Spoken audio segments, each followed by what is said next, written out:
बहुत पहले की बात है, जिस समय बिल्कुल पीक पर थे, बिल्कुल जब रामायण सीरियल चल रहा था और बहुत पीक पर थे। गुरुदेव से मिलने के लिए आए, गुरुदेव से मिलने के लिए आए और जब ऊपर चढ़े वो मिलने के लिए, तो जब ऊपर चढ़ते हैं सीढ़ियों पर तो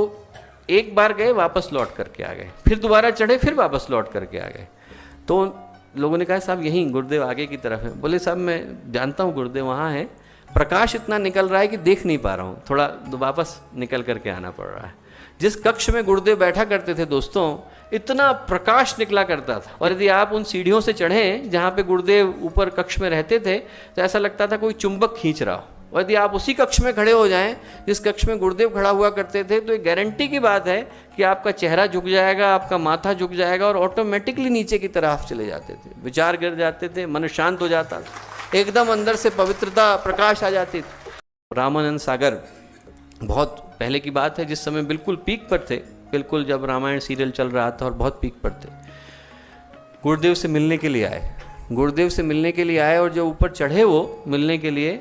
तो जब ऊपर चढ़ते हैं सीढ़ियों पर तो एक बार गए, वापस लौट करके आ गए, फिर दोबारा चढ़े, फिर वापस लौट करके आ गए। तो